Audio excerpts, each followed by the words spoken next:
আরে আপনি সেই অতনু রায়, সদ্য আমেরিকা ফেরত?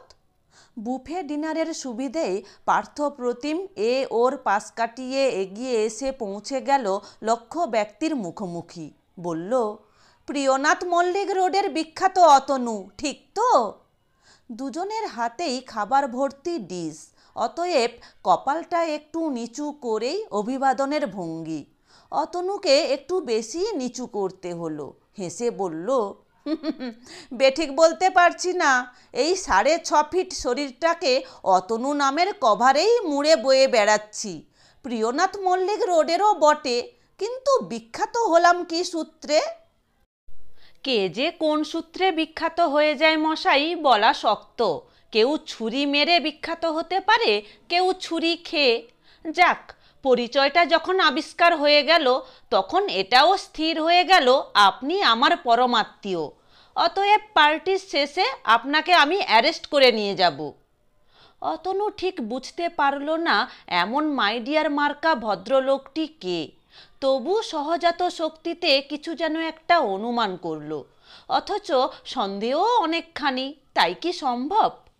তবু হাস্যবদনেই বলল, অ্যারেস্ট করে নিয়ে গিয়ে থানায় জমা দেবেন না বলেই আশা করছি, পরমাত্মীয় বলে স্বীকার করলেন যখন। কিন্তু কে ধরে নিয়ে যাবেন, কোথায় যেতে হবে জানতে পারলে একটু আলো পেতাম। পরমাত্মীয়া তো উভয় পক্ষেই। নো নো, আগে থেকে কখনো রহস্যভেদ করতে আছে?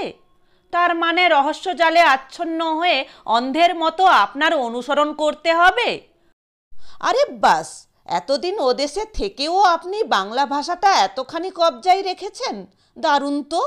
এখনও কি কবিতা টবিতা লেখেন নাকি?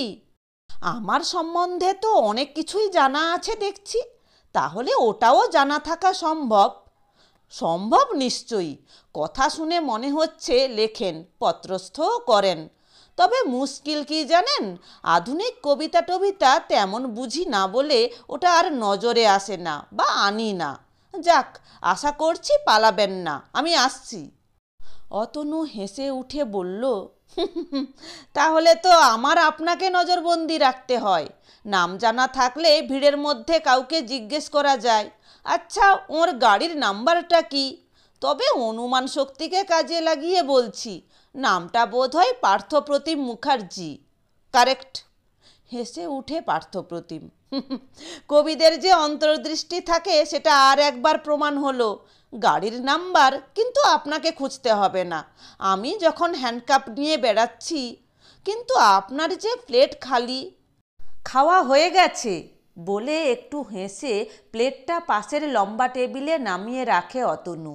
মস্ত হল, স্থানে স্থানে লম্বা টানা টেবিলে স্তূপীকৃত খাবার। উর্দি পরা পরিবেশক মাঝে মাঝেই নতুন আর গরম মাল সাপ্লাই করে যাচ্ছে। পার্টিটা রীতিমতো জমজমাট। কোম্পানির প্রধান বড় কর্তা বোম্বে থেকে পরিদর্শনে এসেছেন, তাঁরই সম্মানার্থে এই ভোজ।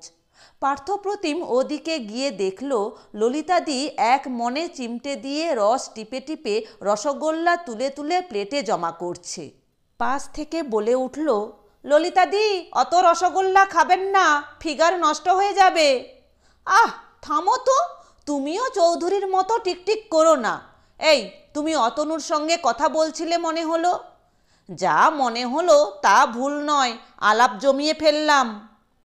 ললিতাই একটু আগে অতনুকে লক্ষ্য করে পার্থপ্রতিমকে দেখিয়ে দিয়েছে। এই এই পার্থ, ওই লম্বা ছেলেটা সেই অতনু।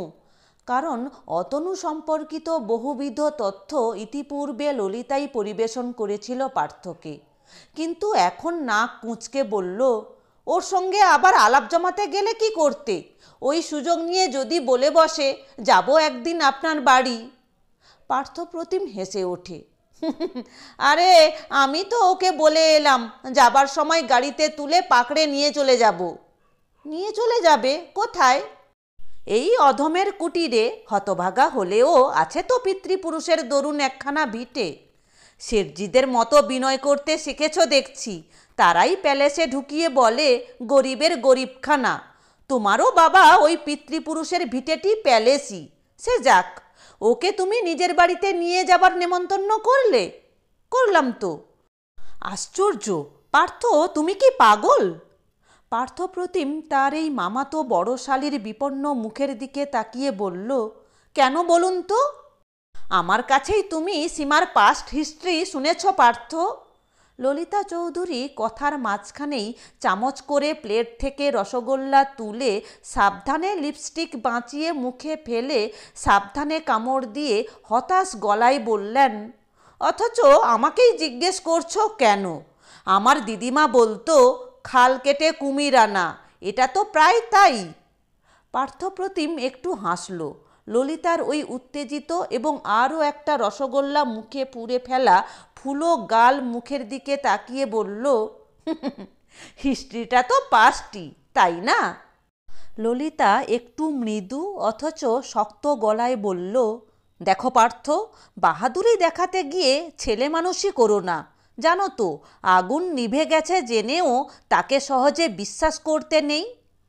দেখা যাচ্ছে অতি আধুনিকতার সাজসজ্জার মোড়কে মোড়া ললিতা চৌধুরী তাঁর দিদিমার থেকে বেশি এগিয়ে আসতে পারেননি। অন্তত বেশ কিছু লাকসই প্রবাদ বচন দিদিমার কাছ থেকে সংগ্রহ করে রেখেছেন।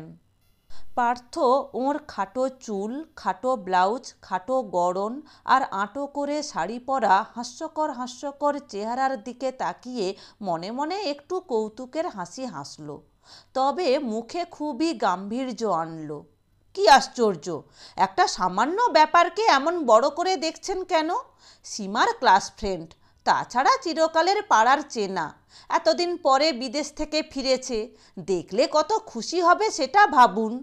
বেচারি অসুস্থ না থাকলে তো আজ এখানেই দেখা হয়ে যেত।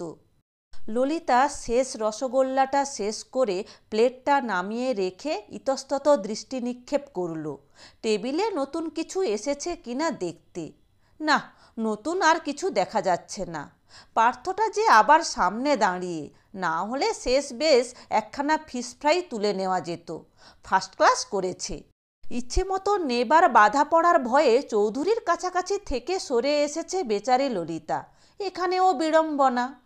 দুটো বিরক্তি একসঙ্গে মিশিয়ে ললিতা বলল, ক্লাস ফ্রেন্ডটি যে একদা বুজুম ফ্রেন্ড হয়ে উঠেছিল, সেটা জেনেও যদি এত উদার হতে ইচ্ছে হয়, হও ভাই, আমার কিছু বলার নেই। তবে তোমার বুদ্ধির প্রশংসা করতে পারছি না। চৌধুরী শুনলেও তোমায়। এই সময় ললিতা চৌধুরীর চৌধুরী নিজেই এসে হাজির হলেন। বলে উঠলেন, কি তুমি এখনও খেয়ে চলেছ নাকি? না, তুমি আমায় ডোবাবে। আহ, অসভ্যের মতো কথা বলো না তো। নিজে গ্যাস্ট্রিকের পেশেন্ট বলে সবাই অনাহারী বাবা হবে না? অতনু এসেছে, সেই কথাই হচ্ছিল পার্থর সঙ্গে। তার আবার কথা কি? ইন্ট্রোডিউস করে দিলে পার্থর সঙ্গে? আমাকে আর করিয়ে দিতে হয়নি। ললিতা বেজার গলায় বলল, পার্থ তো ম্যানার্সের ধার না ধরে নিজেই এগিয়ে গিয়ে ডেকে কথা বলল। এতদিন বিদেশে কাটিয়ে আসা একটা লোক মনে মনে কীরকম হাসলো ভাবো। পার্থ খুব অমায়িকভাবে বলল, আমাদের চারপাশে হাসির খোরাক এত আছে ললিতাদি, যে ওই যৎসামান্যটুকু কারোর নজরে পড়ার কথা নয়। যাক, এবার তো ভিড় পাতলা হয়ে আসছে, কেটে পড়া যাক।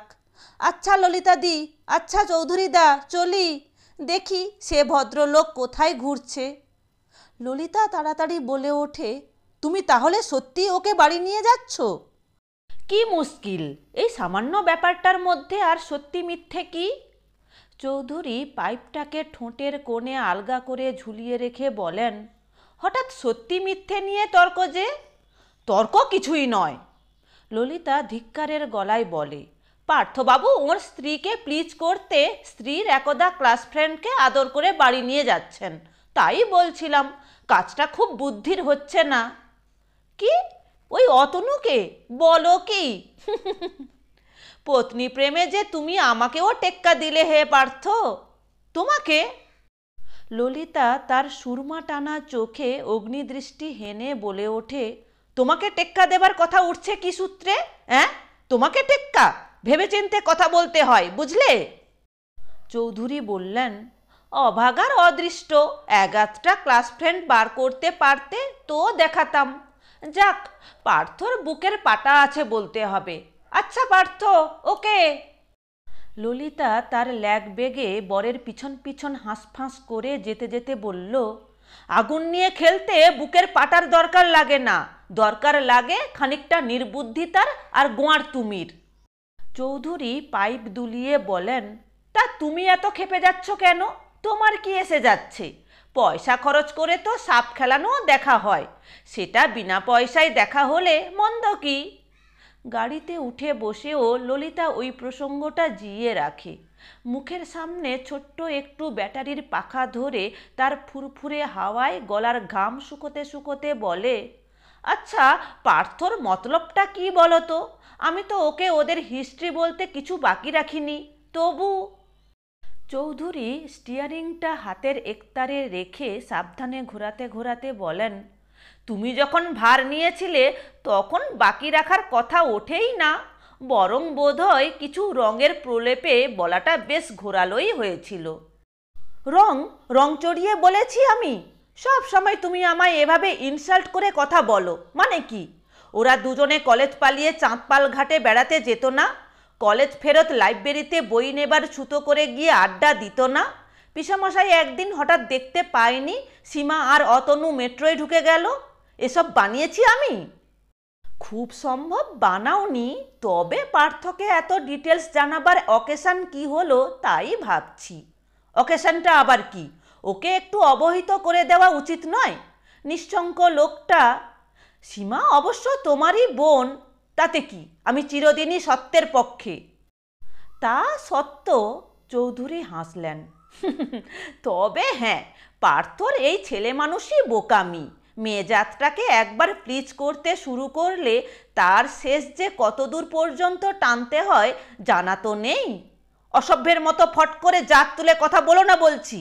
ও সরি, জাত তুললে যে আবার তোমার মেজাজ বিগড়ে যায়।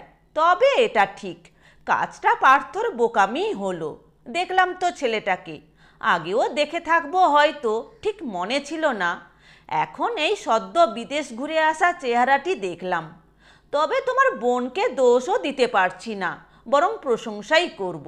বেওয়ারিশ অবস্থায় ওই নিধিটিকে হাতে পেয়েও তার সঙ্গে তুচ্ছ চাঁদপাল ঘাট, মেট্রো সিনেমা পর্যন্ত দৌড় দিয়েই ক্ষান্ত থেকেছে। জাহান্নামে গেলেও যেতে পারত, গেলে দোষ দিতাম না। ললিতা কড়া গলায় বলে, এইবার বোধহয় বইয়ের ওই ডিউ পার্টটা পড়তে ধরবে তোমার শালি। ঠিক এই সময় অপর একটি গাড়িতে প্রসঙ্গের অপর দুটি পুরুষ মাঝে মাঝে এক একটা কথা কয়ে উঠছিল। আমি বলছিলাম কি মিস্টার মুখার্জি, আজ বরং থাক, আর একদিন আসবো আপনার বাড়িতে। কিন্তু আজকেই বা অসুবিধা কোথায়? আপনার ড্রাইভার তো বাড়ি গিয়ে খবর দেবেই। না, সেজন্যে নয়, মানে বলছিলেন তো সীমা আজ অসুস্থ, হঠাৎ আবার ব্যস্ত করা। পার্থ হেসে উঠল। এমনও হতে পারে ব্যস্ততাই সুস্থতা এনে দেবে। ভাবনা করবেন না, এমন কিছু না, যৎসামান্য জ্বর। জ্বরটা অনেকটা ওর ইচ্ছাশক্তির প্রভাবে। পার্টি ফার্টির নাম শুনলেই ওর গায়ে জ্বর আসে। শখানেক অন্তত তুলে ফেলবেই। অতনু হেসে ফেলে। ইচ্ছাশক্তির প্রভাবে টেম্পারেচার তোলা যায়? দেখছি তো মশাই, যায়। মহিলারা এমন অনেক কিছু পারেন যা আমাদের বুদ্ধির বাহিরে, অথচ আত্মীয় বাড়ির বিয়ে টিয়েতে বেশ নাচতে নাচতে যেতে দেখি। লোকটাকে হঠাৎ ভারী ভালো লেগে যায় অতনুর। কথার ভঙ্গিটা এত ঘরোয়া, বনেদি বাড়ির ছেলেরাই বোধ হয় এরকমটা হতে পারে। এরকম সহজ ভঙ্গির আলাপনের মধ্যে যেন একটা মুক্তির স্বাদ মেলে। অনেক দিন বিদেশে বাস করে এসে এটা আরোই ভালো লাগছে। অতনুও তো ঘরোয়া ঘরের ছেলে, কাকা জ্যাঠা খুড়ি জেঠি দাদু পিসি মা বাবা তো বটেই, সবাইকে নিয়ে রীতিমতো বড় যৌথ পরিবার। নাচতে নাচতে শুনে হেসে ফেলল অতনু, বলল, বিয়ে টিয়ে হয়ে কিছু বদলাইনি দেখছি। আগেও বলতে শুনতাম, বড়লোকের বাড়ি নেমন্তন্ন যেতে হবে শুনলে আমার গায়ে জ্বর আসে। আর একটু হাসলো, বলল, অনেক খবরই যখন রাখেন তখন এটাও জানেন নিশ্চয়ই সীমা আমাদেরই পাড়ার মেয়ে, অথবা আমি সীমাদের পাড়ার ছেলে। পার্থ বলল, দাঁড়ান দেখি কোন পক্ষকে প্রাধান্য দেওয়া উচিত। আপনি ওদের পাড়ার অথবা ও আমাদের পাড়ার, প্রায় পাত্রাধার তৈলের মতো জটিল অঙ্ক। দুটি পুরুষ কণ্ঠের হাসি গাড়িটাকে মুখরিত করে তুলল। গাড়ির মালিকের কণ্ঠটাই অসম্ভব বেশি জোরালো। গাড়ি থেকে নামার মুখে ললিতা বলল, কাল আমার গাড়িটা চাই। প্রার্থনা নয়, অনুরোধও নয়, যেন আদেশ। এইভাবেই কথা বলে ললিতা। চৌধুরী মনে মনে হাসল। কালই? আর দেরি সইছে না? মুখে অবশ্য হাসল না, বলল, শুধু গাড়ি পেলেই হবে? হতভাগা ড্রাইভারটাকে চাই না? ও, তাকে নিতে হলে তো ধৈর্যের পরীক্ষা দিতে হবে। না না, তোমায় আমি জানি। সকাল সকাল আসবো বলে কথা দিয়ে ফট করে ফোন করে দেবে, যেতে পারছি না, হঠাৎ জরুরি মিটিং। তুমি কাল ট্যাক্সি নেবে, অফিসের লোককে বলো গাড়ি হসপিটালে গেছে। ফর নাথিং একটা বাজে কথা বলবো কেন? গিন্নির কাজে খাটছে, বললে দোষ আছে কিছু? দোষ আর কি, বুঝতে পারবে ওই একটা মাত্র গাড়ি ভরসা, আমার আলাদা কিছু নেই। ও, তা বটে, সেটা সাংঘাতিক। যাক, আমি না হয় ট্যাক্সি নিলাম। তুমি গাড়ির সারথি হিসেবে কাকে নেবে সেটা তো জানা দরকার। সারথির দরকার নেই, নিজেই চালিয়ে যাব। সর্বনাশ, ও চিন্তা মনে স্থান দিও না। ললিতা রেগে উঠে বলে, আচ্ছা তুমি একবারও গাড়িটা আমার হাতে দাও না কেন বলো তো? উত্তরটা খুব সংক্ষিপ্ত। ভয়ে। ভয়ে? ভয়ে কিসের? রীতিমতো ক্লাস করে ড্রাইভিং শিখিনি আমি। অস্বীকার করছি না, রেগুলার ক্লাস নিশ্চয়ই করেছো, তবে লাইসেন্স নেই আমার। আছে বলেই তো আরও বিপদ। তার মানে? মানে লাইসেন্স মানেই বুকের বল, বেপরোয়া হবার সাহস। তা সে জীবনের সর্বক্ষেত্রেই, গাড়ির ক্ষেত্রে তো প্রত্যক্ষ। না, গাড়ি আর গিন্নি জীবনের দুটো দরকারি মাল একসঙ্গে খোয়াতে পারবো না। খোয়ানো মানে? মানে তো অতি প্রাঞ্জল। লাইসেন্স থাকার আনন্দে বেপরোয়া হওয়ার শখ, আর তেমন একখানা ধাক্কা মারতে পারলেই এক লগ্নে দুটিই খতম। এ বয়সে আর ওর কোনোটাই দ্বিতীয়বার সংগ্রহ করে ওঠা হয়ে উঠবে না। ও, শুধু এই জন্যেই? বাহ, আমি শুধু তোমার দরকারি মাল। চমৎকার! দ্বিতীয়বার সংগ্রহের টাইম থাকলে বোধহয় কেয়ার করতে না। ঠিক আছে, আমি ট্যাক্সি নেব। বাড়ির মধ্যে চলে এসেছে গাড়ি গ্যারেজ করে, তবু ঝগড়ার জেরটা চলছে। চৌধুরী আফসোসের গলায় বলল, আরে বাবা, আমি ফিরে এসে নিয়ে গেলে চলবে না? না। ললিতার উদ্ধত উত্তর। তখন যাওয়া মানেই তো বসতে না বসতেই তাড়া লাগানো। একটু হাত পা ছেড়ে গল্প করার টাইম দাও। হাত পা ছেড়ে গল্প? ও বাবা, যাবে কোথায়? ললিতা কানের দুল, গলার মালা খুলে রাখতে রাখতে কড়া গলায় বলে, তোমাকে আমার সমস্ত গতিবিধির হিসেব দিতে আমি বাধ্য নই। সে তো নয়, কোন বিষয়েই বা সে দাবি করার সাহস আছে আমার? কিন্তু ঠিকানাটা জানা না থাকলে কালেকশন করে নিয়ে আসতে যাবোটা কোথায় সেটা ভাবতে হবে তো। উফ! ললিতা তার পোশাকি পরিচ্ছদের উপরের খোসাগুলো ছাড়িয়ে ছাড়িয়ে ফেলে রেখে শুধু সায়া আর ব্রেসিয়ার পরে ঘরে ঘুরতে ঘুরতে বলে ওঠে, কে বলেছে তোমায় আমায় নিয়ে আসতে হবে? আমায় আর কে বলবে? না গেলে লোকে ভাববে কি? হয়তো ভেবে বসবে তুমি ঝগড়া করে বাড়ি থেকে বেরিয়ে পড়েছ। ভাববে আমি তেমনি ঝগড়াটে? আহা, তুমি ঝগড়াটে তাই বলছি? লোকে তো নিজেদের মতো করে ভাবতে পারে, ভেবে ফেললে। প্রেস্টিজ বলে একটা জিনিস আছে তো। ললিতা ঠিকরে উঠে বলে, জানি জানি, প্রেস্টিজ। ওই একটি হাতিয়ার নিয়ে তোমরা আমাদের মুঠোয় পুরে রেখেছ, যা খুশি করবার স্বাধীনতা সম্পূর্ণ কেড়ে নিয়ে। উফ! চৌধুরী এখন পাইপ সরিয়ে রেখে শুধু সিগারেট ধরিয়ে বলেন, যাক, সেটা যখন ধরেই ফেলেছ, চেঁচামেচি করে লাভ নেই। কাল সকাল করে ফিরবার চেষ্টা করব। কিন্তু কালই তোমার সীমার বাড়ি যাবার খুব দরকার ছিল কি? ললিতা ভ্রু কুঁচকে বলে, সীমার বাড়ি যাব এ কথা কখন বলেছি তোমায়? ল্যাগ বেগে চৌধুরী হাত পা মুচড়ে একটা আলস্য ভেঙে বলেন, সবই যদি বলে বোঝাতে হবে তো এত বছর ঘর করে শিখলাম কি? তারপরই এতকাল পরে হঠাৎ প্রশ্ন করে বসেন, আচ্ছা ওদের বিয়েটা হয়নি কেন? কাদের? একটু চকিত হয়েই ললিতা বলে, ও আর বলো না, অতনুদের বাড়ির গাঁইয়া গোড়ামি। মনে মনে একরকম তো ঠিকই ছিল। অতনুর ঠাকুরদা হঠাৎ ওদের দুজনের জন্মদিন দেখে স্রেফ বেঁকে বললেন, সীমার থেকে অতনু নাকি বয়সে ছোট। আরে তাই নাকি? আহা, সে এমন কিছু না, সামান্যই। কিন্তু গোঁড়া বুড়ো একেবারেই বেঁকে বসলো, রায় দিল এ হতে পারে না, এ অসম্ভব। 10-20 বছরের বড় হলে তো ঠিক সম্ভব হতে পারত, আর 2-1 বছরের ছোটতেই একেবারে ইয়ে। একটা ছোট্ট প্রেজুডিসের জন্য দুটো জীবন বরবাদ। এতক্ষণে ললিতা একটা আটপৌরে শাড়ি গায়ে জড়িয়ে গুছিয়ে বসে। বরবাদ? চৌধুরী এখন সত্যি একটু গম্ভীর হলেন, বললেন, দুটো জীবনের খবর জানি না, তবে সীমাকে দেখলে তো মনে হয় না তার জীবনটা বরবাদ হয়ে গেছে। মেয়েদের মনের কথা কি বাইরে থেকে বোঝা যায়? ললিতা এই একটু দার্শনিক প্রশ্ন করে। ললিতার বর বলেন, তা ঠিক, অবশ্যই বোঝা যায় না। তবে পার্থপ্রতিমের মতো স্বামী পাওয়াও যে কোনো মেয়ের পক্ষে বিশেষ ভাগ্যের কথা। ভাগ্যটাই তো সব নয়। ললিতা একটা গাঢ় গভীর নিঃশ্বাস ফেলে হাই তুলে বলে, জীবনে ভালোবাসাটাই সবচেয়ে বড় জিনিস।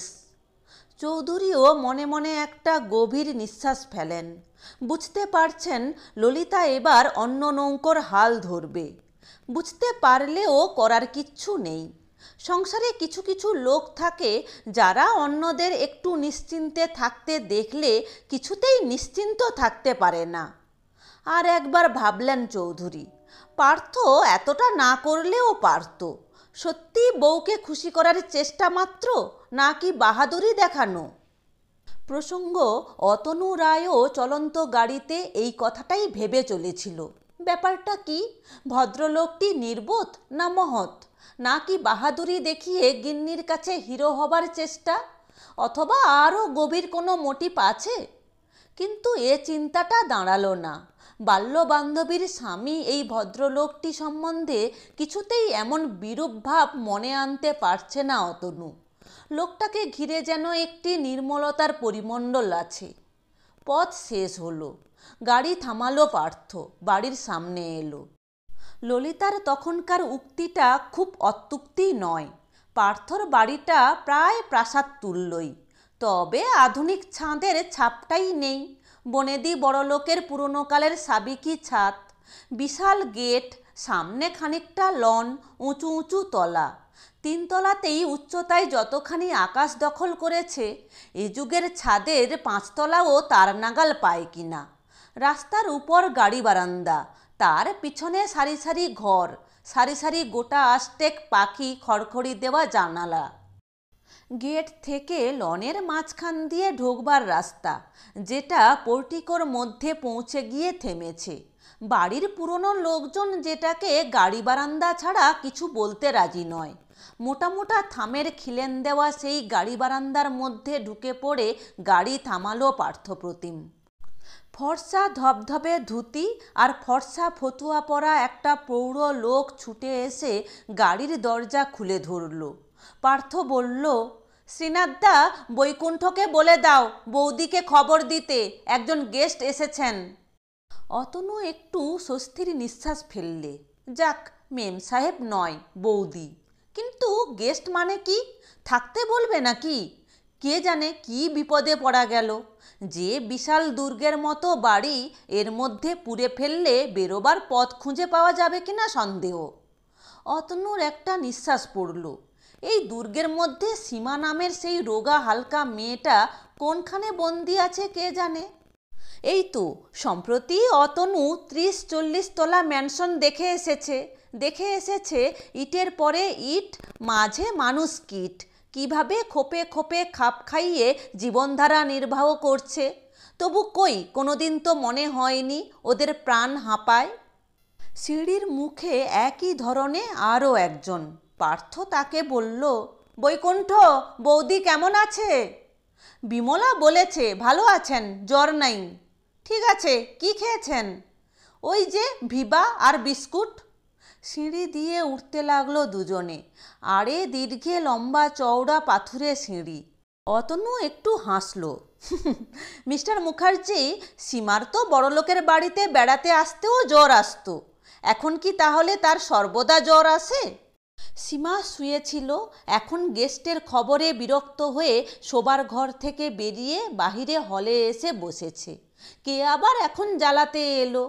পার্থ ঢুকলো, পিছনে অতনু। সীমার মুখটা হঠাৎ দপ করে যেন হাজার বাতির আলো জ্বলে উঠল। আবার সীমার মুখটা হঠাৎ লোডশেডিংয়ের ছায়ায় ডুবে গেল। একটু পরে আবার জ্বলল আলোটা। সোফা থেকে উঠে দাঁড়ালো, বলল, তুই কবে ফিরেছিস? অতনু কোনো কথা খুঁজে না পেয়ে বলে, এত বড় বাড়িতে কে থাকে রে? পার্থ প্রতিম হেসে উঠল। এতদিন পরে বাল্যবান্ধবীর সঙ্গে এই সম্ভাষণ? না, ওদের সম্পর্কে আমার ধারণা সব উল্টে দিলেন। উত্তরটা আমি দিয়ে দিই। থাকেন অনেকে, আমার কাকারা, তাঁদের পরিবার, দু একজন ঠাকুমা। তবে আমার এই দিকটায় শুধুই সীমা, আমি আর ওই সব শ্রীনাথ, বৈকুণ্ঠ, বিমলা কোম্পানি। আমার বাবার আমলের লোক সব। আচ্ছা বসুন আপনারা, আমি স্নান সেরে আসি। চলে গেল। সীমা বলল, তুই আসবি আমি ভাবতেও পারিনি। আমিও পারিনি, এসেও ভাবছি সত্যি এসেছি কি না। খুব বোকার মতোই এই আশাটা, না? বা বোকার মতো হতে যাবে কেন? ভীষণ ভালো লাগছে তো তোকে দেখে। বিদেশ ঘুরে এসে দারুণ সুন্দর দেখতে হয়ে গেছিস। তুই বিয়ে হয়ে দারুণ হয়েছিস। বর কেমন? নিজেই তো দেখলি। ঠিক বুঝতে পারছি না, কি মনে হচ্ছে? সেটাই তো বুঝতে পারছি না, মহৎ না নির্বোধ না শয়তান? প্রশ্নটা ভাবিয়ে তুলেছে। প্রশ্নটাই ধরে রাখ না। তোকে দেখে অবশ্য তাই মনে হচ্ছে। এখনও তো কবিতা লিখে চলেছিস? তা চলেছি, দেখি দেশে এখানে সেখানে। সবগুলোর অবশ্য মানে বুঝতে পারি না। কবেই বা পারতিস? তখন তোর কাছে বুঝে নিতে চেষ্টা করতাম। তুই কিন্তু একটাও চিঠি দিসনি, পৌঁছনো খবর হিসেবে দিতে পারতিস। কোন লজ্জায় দেব, তুইও দিসনি। আমারও একই কথা। ও দেশটা কেমন লাগলো? ধুর, বলবার মতো নতুন কি আছে? সবাই তো লিখে লিখে শেষ করে দিচ্ছে। আবার চলে যাবি? এখানে চাকরি বাকরি কিছু না জুটলে চলেই যেতে হবে। এবার বিয়ে করে বউ নিয়ে যাবি? সাজেশানের জন্য ধন্যবাদ। তোর সঙ্গে ওর কি করে চেনা হলো রে? চিনতে চাইলে চিনতে কোনো আয়োজন লাগে না। আবার আসবি? মাথা খারাপ? সীমা চোখ তুলে বলল, আমার সঙ্গে আর দেখা করতে ইচ্ছে হবে না? ইচ্ছে হলেই সেটা পূরণ করতে হবে। ঠিক আছে, আসিস না। গেস্টকে ফেরত দেবার সময়ও পার্থ বলেছিল, আমি পৌঁছে দিয়ে আসি। আমার এই চক্রবেড়ে থেকে কতটুকু হবে আপনার প্রিয় মল্লিক রোড? তা হোক, আমি একটা ট্যাক্সি নিয়ে নেব। কি যে বলেন, আপনার গাড়ি তাড়িয়ে দিয়ে ধরে আনলাম, এখন চোরেখান মশাই বলে রাস্তায় ছেড়ে দেব? তাহলে ড্রাইভার যাক। যাক, আবার আসতে হবে কিন্তু। আজকে তো টোকেন মাত্র, এক কাপ কফি পর্যন্ত খেলেন না, গিয়ে ধরে আনবো। অতনু একটু দাঁড়িয়ে পড়ল। পার্থর চোখে চোখ রেখে স্থির দৃষ্টি ফেলে বলল, অনেক খবরই যখন রাখেন তখন এ খবরটাও নিশ্চয়ই রাখেন আমি আপনার স্ত্রীর ভালোবাসার পাত্র। বাহ, জানি না, জানি এবং ধরে নিচ্ছি এখন থেকে আমারও ভালোবাসার পাত্র হবেন। অতনু প্রায় তীব্র গলায় বলল, জীবনের এই সরল অঙ্কে আপনি সত্যি বিশ্বাসী? পার্থ স্থির চোখে বলল, যদি বলি হ্যাঁ বিশ্বাসী, সেটা আপনার উপর ঈশ্বরের আশীর্বাদ। কিন্তু সব অঙ্ক কি সরল করে কষে নেওয়া যায়? পার্থ একটু হেসে বলল, না হয় জটিলই হয়ে উঠল। জটিল অঙ্ক কষতে বসাও এক রকমের আনন্দ। আমি জানি না আমরা যেসব কথা বলছি সেটা স্বাভাবিক কি না। মাপ করবেন, আমার পক্ষে বোধ হয় আর আসা সম্ভব হবে না। ভয় পাচ্ছেন? ভরসাও পাচ্ছি না। ব্যাপারটা সম্পূর্ণ অর্থহীন লাগছে, অদ্ভুত। শখ করে কেউ রাইভেলকে বাড়িতে ডেকে আনে? রাইভেল? পার্থপ্রতিমের মুখে একটা প্রায় অলৌকিক হাসি ফুটে ওঠে। বলে, তাই যদি মনে করে থাকেন তো সম্মুখ সমরে নেমেই পড়ুন না, শক্তির পরীক্ষাটা হয়ে যাক। অতনু কিছুতেই বুঝতে পারে না আসলে লোকটার মতিবুদ্ধি কেমন। প্রায় বিরক্তভাবেই বলে, পরীক্ষার কি খুবই দরকার আছে? ধরুন আমার আছে। পার্থপ্রতিম তেমনিভাবেই হেসে বলে, যে ব্যাংকের পাসবুকটা যত্ন করে বয়ে বেড়াচ্ছি সেই ব্যাংকটাই দেউলে কিনা সেটাও তো জানবার। ড্রাইভার গাড়ি বার করে আনলো, চলে গেল অতনু। সীমা বলল, এতক্ষণ কি এত কথা হচ্ছিল ওর সঙ্গে? এই সব সুখ দুঃখের কথা। ওকে খামোকা বাড়িতে ডেকে নিয়ে আসার কি দরকার ছিল? বা ধরে না নিয়ে এলে ও আসতো? না এলেই বা কি? পার্থপ্রতিম শান্ত গম্ভীর গলায় বলল, নিজের সঙ্গে কপটতা করতে নেই সীমা। অতনু এতদিন পরে দেশে ফিরেছে, সবাই দেখতে পাচ্ছে তাকে, এমনকি আমিও, অথচ তুমি দেখতে পাচ্ছ না। এতে তোমার ভীষণ মন কেমন করতো না, ঠিক বলো? সীমা মুখ তুলে বলল, করতো না তা হয় নাকি, কিন্তু তুমি তার জন্যে রিস্ক নিতে যাবে কেন? নিজের অসুবিধা ডেকে আনবে কেন? সীমাও প্রায় তার মামাতো দিদির গলায় বলে ওঠে, আগুন নিয়ে খেলে কী লাভ তোমার? ধরো ওকে দেখে আমি আবার ওর প্রেমে হাবুডুবু খেতে লাগলাম, কি করবে শুনি? শেষের দিকটা অবশ্য কৌতুকের কণ্ঠ। কি করব? অদ্ভুত একটা হাসি ফুটে উঠল। পার্থ বলল, এখনো যদি আমায় ওই বালকটার কাছে পরাজয়ের ভয় থাকে তো সাবধান হয়ে বেঁচে থাকার চেয়ে হেরে মরে যাওয়াও ভালো।